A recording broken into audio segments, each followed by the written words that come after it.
हर सफल व्यक्ति के पीछे कहीं न कहीं जबरदस्त ईमानदारी और निष्ठा होती है। यही उसकी सफलता का कारण है। हो सकता है वह पूरी तरह निस्वार्थ न हो, लेकिन वह उसी दिशा में बढ़ रहा होता है। यदि वह पूरी तरह निस्वार्थ होता तो उसकी सफलता बुद्ध या मसीह के समान महान होती। निस्वार्थता की डिग्री हर जगह सफलता की डिग्री को दर्शाती है।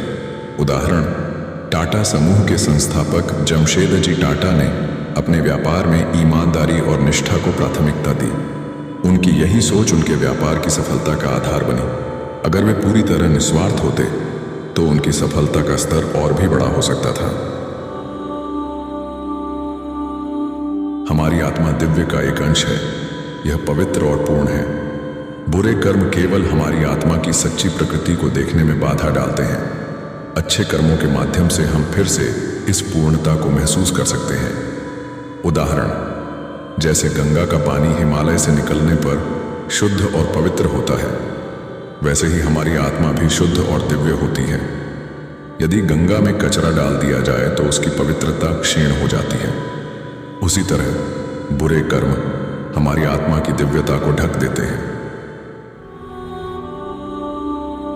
जो हम बोते हैं वही हम काटते हैं। हम अपनी किस्मत के निर्माता हैं।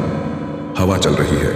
जिन जहाज़ों ने अपने पाल खोले हैं वे इसे पकड़ते हैं और आगे बढ़ते हैं, लेकिन जो जहाज अपने पाल बंद रखते हैं वे हवा को नहीं पकड़ पाते। क्या यह हवा की गलती है? हम अपनी किस्मत खुद बनाते हैं। उदाहरण, अगर एक छात्र पूरी मेहनत और लगन के साथ बोर्ड परीक्षा की तैयारी करता है तो वह अच्छे अंक पाता है, लेकिन जो छात्र पढ़ाई को टालता रहता है उसे असफलता का सामना करना पड़ता है।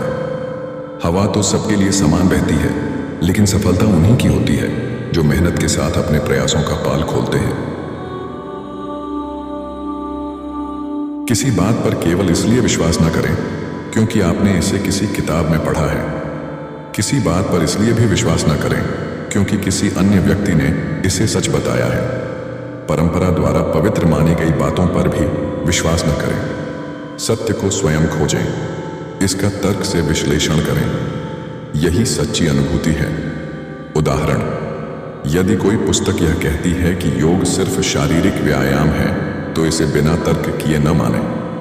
अपने अनुभव और अध्ययन से समझें कि योग एक आध्यात्मिक प्रक्रिया भी है जो मन और आत्मा को शुद्ध करता है। अहिंसा की परीक्षा ईर्ष्या की अनुपस्थिति है। वह व्यक्ति जिसके हृदय में किसी को चोट पहुंचाने का विचार भी कभी ना आए, जो अपने सबसे बड़े शत्रु की समृद्धि में भी आनंदित हो, वही भक्त है, वही योगी है, वही सबका गुरु है। उदाहरण, एक किसान जिसने अपने पड़ोसी को उसकी फसल के अच्छे उत्पादन पर बधाई दी और उसकी सफलता से खुश हुआ, वह सच्चे अर्थों में अहिंसक है। यह भावना न केवल उसके जीवन को शांतिपूर्ण बनाती है, बल्कि समाज में भी स्नेह और भाईचारे का संदेश फैलाती है। स्वर्ग का राज्य तुम्हारे भीतर है।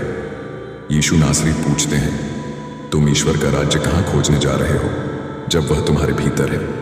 आत्मा को शुद्ध करो और वह वहीं है। यह पहले से ही तुम्हारा है। जो तुम्हारा नहीं है उसे तुम कैसे प्राप्त कर सकते हो? यह तुम्हारा अधिकार है। तुम अमृता के उत्तराधिकारी हो, अनंत पिता के पुत्र हो। उदाहरण, जब संत कबीर कहते हैं, मोह को कहाँ ढूंढे रे बंदे, मैं तो तेरे पास में, तो वे इस तथ्य को दर्शाते हैं कि ईश्वर या स्वर्ग को बाहर खोजने की बजाय अपने भीतर खोजो। जैसे एक दीपक के भीतर ही उसका प्रकाश होता है, वैसे ही आत्मा के भीतर ही ईश्वर का राज्य है। आपको अपने जीवन में अद्भुत आदर्शवाद और अद्भुत व्यावहारिकता को जोड़ने का प्रयास करना चाहिए। आपको इस पल गहरी साधना में डूबने के लिए तैयार रहना चाहिए और अगले ही पल खेतों की जुताई के लिए भी। आपको अभी शास्त्रों की गहराई को समझाने के लिए तैयार रहना चाहिए और अगले ही पल बाजार में खेत की फसल बेचने के लिए भी। सच्चा व्यक्ति वह है जो शक्ति की तरह मजबूत है और फिर भी एक महिला के हृदय को धारण करता है।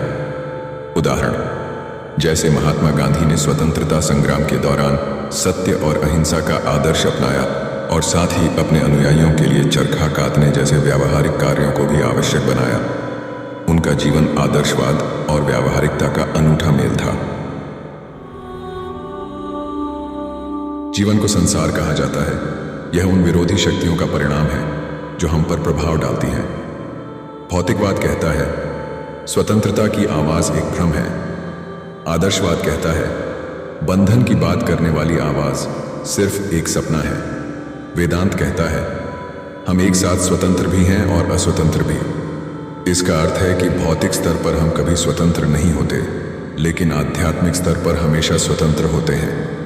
आत्मा स्वतंत्रता और बंधन दोनों से परे है। हम ब्रह्म हैं, इंद्रियों से परे अमर ज्ञान है, हम परम आनंद हैं। उदाहरण, जैसे किसान अपनी फसल उगाने के लिए प्रकृति की शक्तियों, सूरज, बारिश और मिट्टी पर निर्भर करता है, वैसे ही हमारा जीवन भी बाहरी और आंतरिक शक्तियों के संघर्ष से प्रभावित होता है। भौतिकवाद हमें बताता है कि केवल पैसा और संपत्ति ही सब कुछ है, जबकि आदर्शवाद हमें यह मानने के लिए प्रेरित करता है कि आत्मा की शुद्धता सबसे महत्वपूर्ण है। लेकिन वेदांत कहता है कि दोनों ही दृष्टिकोण का संतुलन बनाना आवश्यक है। विज्ञान, कला, ज्ञान और आध्यात्मिक शोध जीवन में अपनी अपनी जगह रखते हैं, लेकिन यदि आप उन्हें मिलाने की कोशिश करते हैं तो आप उनकी विशिष्टता को नष्ट कर देते हैं और धीरे धीरे जैसे धार्मिकता से आध्यात्मिकता को अलग कर देते हैं। उदाहरण, भारतीय वास्तुकला में मंदिरों का निर्माण करते समय विज्ञान और आध्यात्मिकता का संयोजन देखने को मिलता है। लेकिन यदि हम केवल वास्तुशास्त्र को विज्ञान मान लें और उसमें से आध्यात्मिकता को हटा दें तो उसका वास्तविक महत्व खो जाता है।